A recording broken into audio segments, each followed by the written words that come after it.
All right, and hello once again, ladies and gentlemen.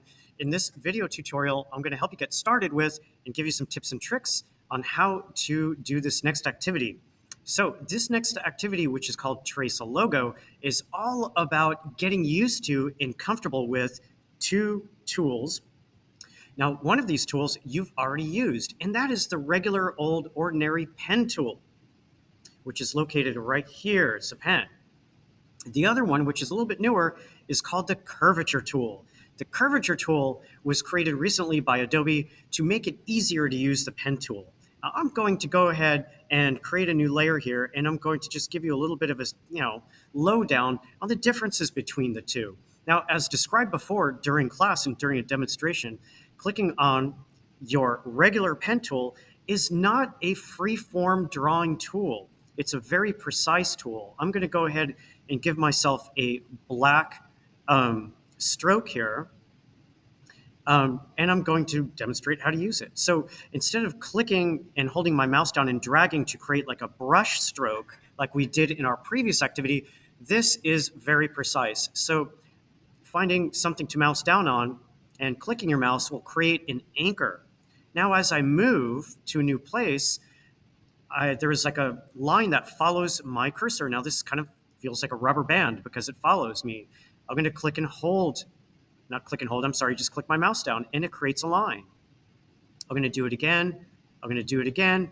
Now, to create a shape out of your lines, you need to mouse over your first anchor point that you placed, and you'll notice that your cursor will update to a little tiny circle next to it, which means that you're going to make a shape. So I'm going to go ahead and click it, and there I go. There's my shape.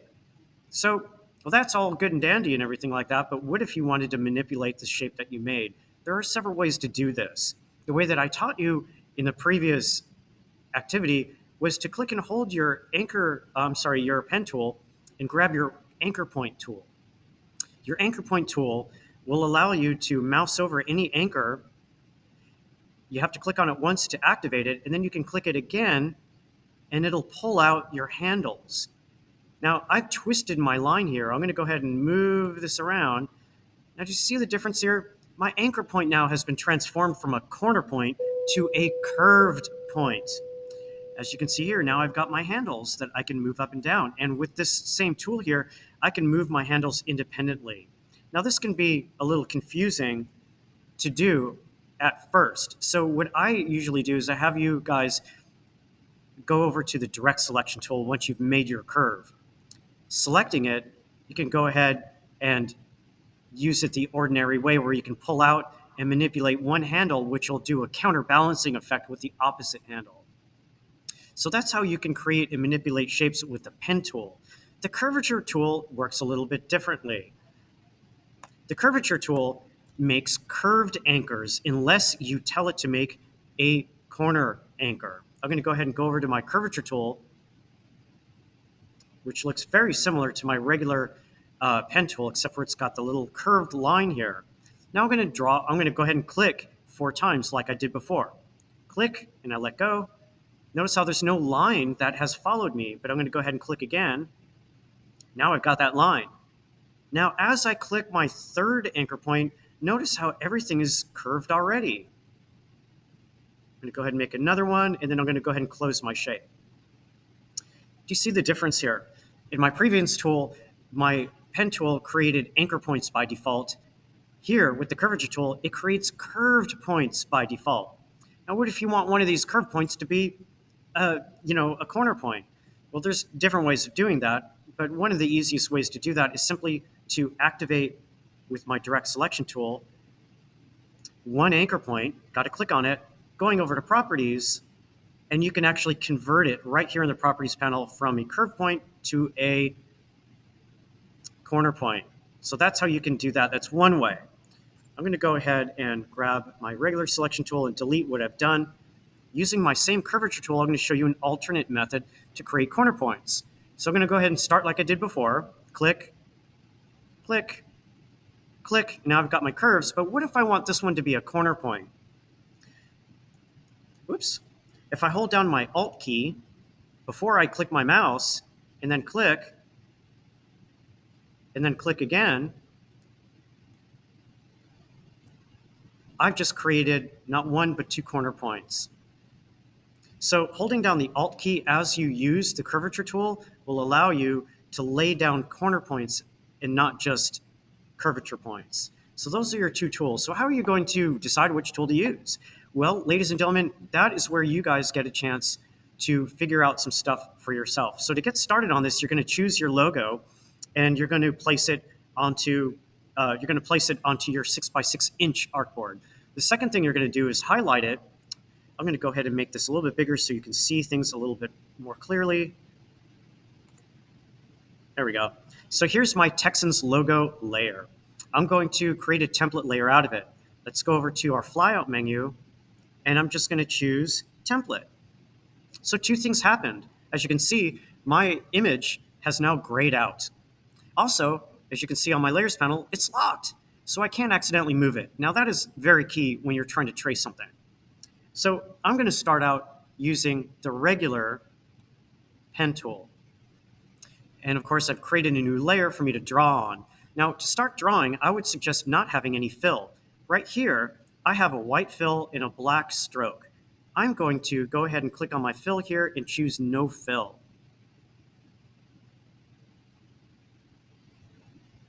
Going back to my pen tool, I'm going to decide what to do. Now, here's the key, guys. Whenever you're drawing any of these logos that I've given you, the hack or the trick is to figure out what shape you want to draw first and then draw overlapping shapes on top of it. Okay, so here for the Texans logo, for the art shape, you can barely see, but there's a little white line, or not a white line, there is a border that surrounds this entire bullhead. And I'm going to draw that first. So I'm going to go ahead and select my layer here, make sure I've got this selected, turn on my layer so I can actually draw on it. And I'm going to go ahead and get a little bit closer so you can see. And I have a corner point here, so I'm just going to click on that. So the key to drawing with any of the pen tools is to use the least amount of anchors possible. What I see a lot of students do is this. Watch me. They'll just do this. They'll just click, click, click, click, click, click, click, click, and mess up and keep clicking. Look at all my anchor points I've got here. That's going to create a headache for you, and it's going to give you a line with a bunch of jagged directions, and it's not going to be smooth at all. So don't do that. I'm going to go back here and start again, and I'm going to go way over here. Now, how are you going to make a nice curved line from here to here? Well, I'm going to do that by clicking and holding my mouse down and dragging. Do you see how that works here? See how it's forming that line that I want? Now I'm going to let go. Now here, I'm not going to click and drag because I want a corner point. I'm just going to click my mouse. There we go. But uh-oh, it didn't really match what I wanted to. And that's okay. Let me tell you a trick here. When you're drawing with the pen tool, you just want to rough it in, and then you're going to manipulate your line later. So I'm going to quickly click and drag and get it kind of roughed in. Now this is a corner point, so I'm not going to click and drag. I'm going to just click. Click, holding down my spacebar key so I can scroll. Click and drag because this is a curve point. Here's a corner. Click, click, click, click. Now here's a little dip in here, so I'm going to click and drag a little bit to make a curve point. Click and drag, regular click. Click and drag. Regular click. Of course, that's not matching very well, but that's okay. I'm going to click and drag. And then I'm going to close it up. Okay. Grabbing my direct selection tool, I'm going to say, oh man, I've got to fix some of this stuff here. That's easy. Just activate the anchor that you want to tweak and move it in place. That's easy.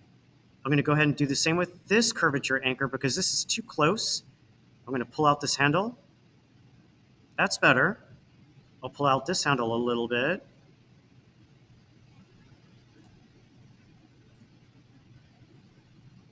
I'm going to pull this whole anchor out just a little bit more. These are all pretty good. I'm doing this this is not all that great, so I'm going to go ahead and grab my handle here and pull that up. And lastly, I'm going to go ahead and adjust this a little bit.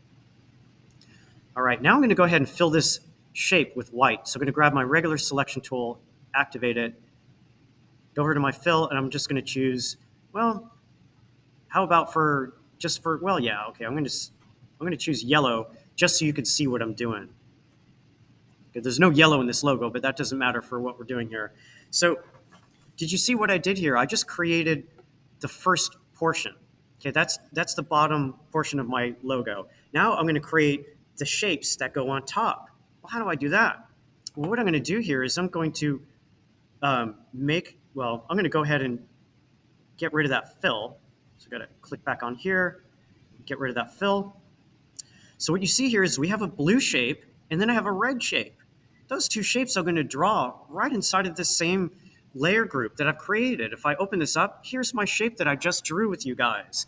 So now I'm going to go ahead and draw the blue shape. Now for this example, I'm going to go ahead and use the curvature tool, and I hope I don't screw up too much because I haven't used it very often. Now I'm going to ignore the star. The star is another shape that goes on top of the blue shape. Do you see how we're using layers here? That's how everything is built. They're shapes on top of shapes. So this is a corner that I'm going to draw by clicking my Alt key, holding down my Alt key. So I'm going to click. Now I'm going to let go of my Alt key because this is a curve. But I'm not going to click and drag this time. I'm just going to click. This is a corner, so I'm going to hold down my Alt key. Do you see what happened there? I have a nice curve that pretty much follows my shape pretty accurately. Now this is a curvature point, so I don't need my Alt key. This is a corner, so I'm going to hold down Alt, release Alt, hold down Alt, hold down the Alt key again because I have all these corners. Which one of these tools do you think might be best for you?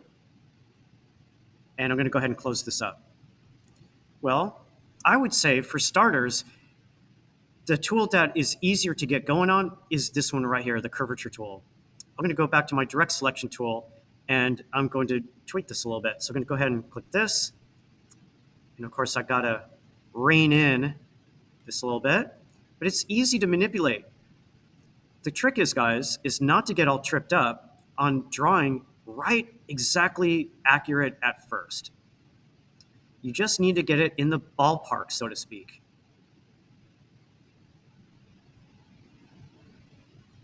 There we go.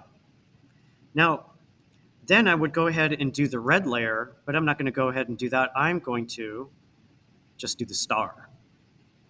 So as I'm reining in these lines here, there. Now I can go ahead and fill this with blue. So clicking on I'm going to double click on my fill here. And let's see here. I guess I can just create blue. Or I can use my eyedropper tool to get a blue. That looks good. So look at my layers panel here. I have one layer, one art element that's sitting on top of another art element, which is this. So lastly, I'm going to go ahead and draw my star. So that one is really easy. There's no curves in the star, so I'm just going to use my regular old pen tool. So I'm going to go ahead and get rid of this fill temporarily so I can see what I'm doing.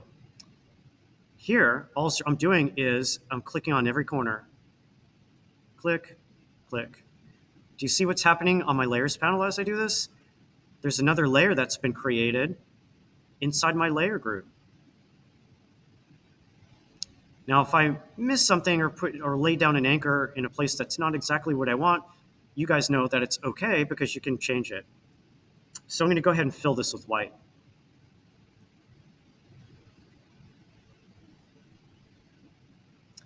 There we go. I'm going to go ahead and fill in this with blue again. I'm going to grab my, whoops, that's not what I wanted to do. And grab my eyedropper tool and make sure that nothing's selected. Like that. So I can pick up that color blue, and then I can fill it. Now, if I did this smartly, I would have selected my shape first and then selected my blue. There I go. So there I go. So in this logo here, notice that there is no actual black stroke. So that's another thing I want to do is get rid of the strokes that I have here. So going to my shape, there is no stroke. So I got rid of it already. And there's no stroke here for my red shape either. But what I want to show you here is make sure you guys understand is when you build this, it's shape on top of shape on top of shape. I just drew 3 different shapes which are stacked on top of each other, right? I still have to draw this red shape. Now for all of the text, for all of these logo choices, you can choose a similar font and then you can customize those letters. You do not have to draw every single letter using the pen tool. In fact, I don't want you to. Use a font and then you're going to manipulate that. Now, manipulating text is going to be done on a separate video, and you can watch that on this project page. Until then, enjoy, have fun, and go ahead and create.